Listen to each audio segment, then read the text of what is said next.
आई भैया, हम गायक कलाकार प्यारे लाल यादव और साथियन के देखरेख में आप लोगन के बीच में हम ऊ कहानी पेश करत बानी जौना के आप यूट्यूब के माध्यम से, फेसबुक के माध्यम से, अखबार के माध्यम से देखत बड़ा लोग, जौना के हम अपना गीत के माध्यम से आप लोगन के बता रहल बानी।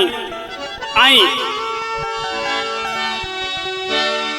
अरे गली गली घूमी है जब, अरे गली गली घूमी है जब, पापी शैतान हो कैसे सुरक्षित रही है बेटी भगवान हो, कैसे सुरक्षित रही है बेटी भगवान हो, कैसे सुरक्षित रही है बेटी भगवान हो, कैसे सुरक्षित रही है।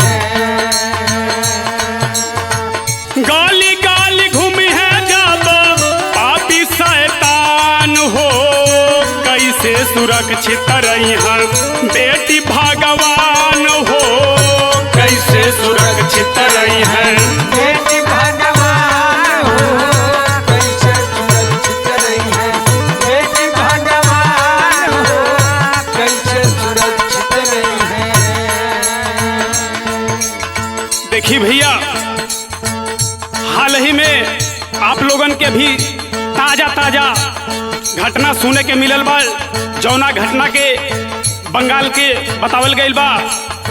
सुनी, हाल ही में मिलल एगो ताजा खबरिया,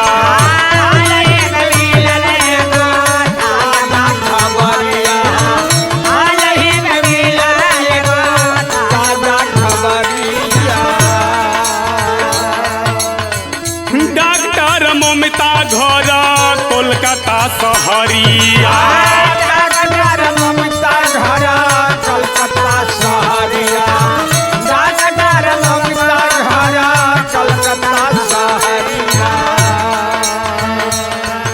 बस आप लोगन के एक घटना से रूबरू करावत बानी, कैसे कैसे ई घटना के दरिंदा सब अंजाम दिहल।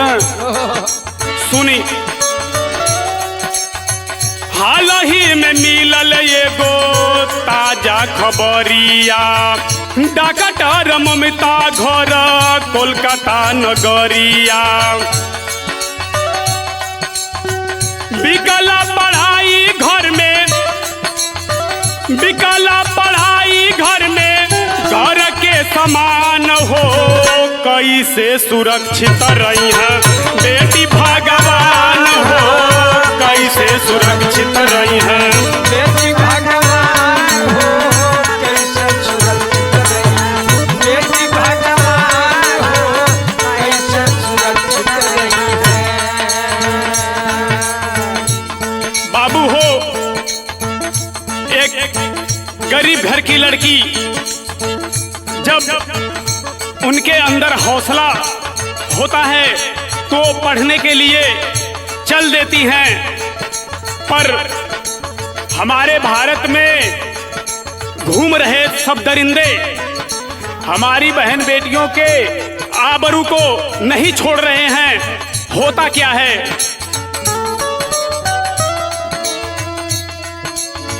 बाबू का है पढ़ा बन की होई भल घर हो, बाबू का है पढ़ा बन है होया भले घर हो, बाबू का है पढ़ा बन है होया भले घर हो। मिली नौकरिया जाई कर जाऊ तर हो, मिली नौकरिया जाई कर जाऊ तर हो, मिली नौकरिया जाई कर जाऊ तर हो। बाबू कहे पढ़ा बन्हक होई भल घर हो, मिली नौकरिया जाई कर जाऊ तर हो, भइल एडमिशन लागे, भइल एडमिशन लागे, पुराई अरमान हो कैसे सुरक्षित रही बेटी भगवान हो, कैसे सुरक्षित सुरक्षित रही हैं। बेटी भगवान हो कैसे सुरक्षित रही, बेटी भगवान हो कैसे सुरक्षित रही है। बाबू हो, अपना घर से जब ममिता बिटिया कॉलेज में गईली, अपन पढ़ाई करते हुए, ट्रेनिंग करते हुए कॉलेज में एक दिन एगो घटना घटत बा। का घटत बा मास्टर? एक दिन कॉलेजवा में होई गई लेट हो, एक दिन कॉलेजवा में होई गई लेट हो, एक दिन कॉलेजवा में होई गई लेट हो। पापी हयवान मामला कोई दिहल से तो हो,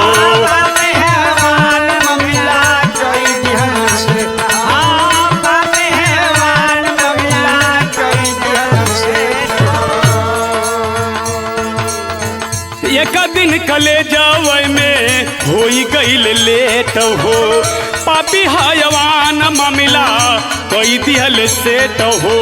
नोचे जैसे रोटी बोटी नोचे शयतान हो, कैसे सुरक्षित रहिया बेटी भगवान हो, कैसे सुरक्षित रहिया बेटी भगवान हो कैसे सुरक्षित रही, बेटी भगवान हो कैसे। ओ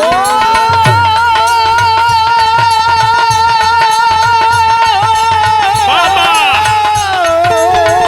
जिया, और बेटी भगवान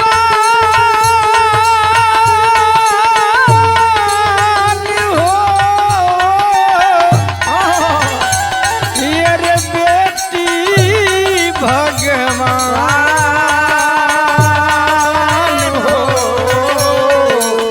कैसे सुरक्षित रही, बेटी भगवान हो कैसे सुरक्षित रही, बेटी भगवान हो कैसे सुरक्षित रही है।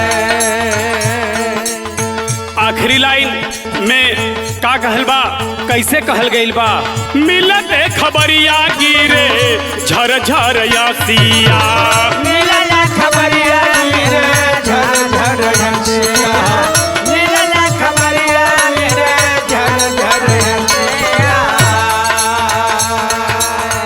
ए भैया, जब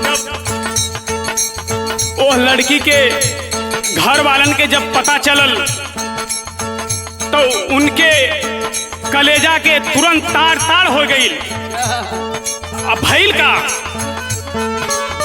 मिलते खबर गिरे झर झर यासिया, मिलता खबर गिरे झर झर हंसिया, मिलता खबर गिरे झर झर हंसिया। बाबू कह कैसे छुई बेटी के लसिया, बाबा कह कैसे छुई बेटी के लसिया, बाबा कह कैसे छुई बेटी के लसिया।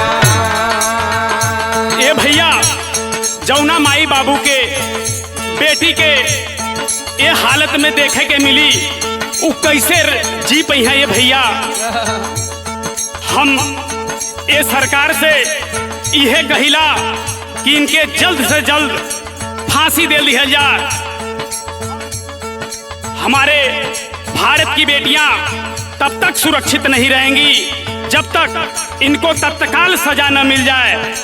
सुनी, मिलते खबर गिरे झर झर यासिया, बाबू कहे कैसे छुई बेटी के लसिया। संजय प्यारे लाल कहे, संजय प्यारे लाल कहे बदले में जान हो, कैसे सुरक्षित रही हैं बेटी भगवान हो, कैसे सुरक्षित रही हैं बेटी भगवान हो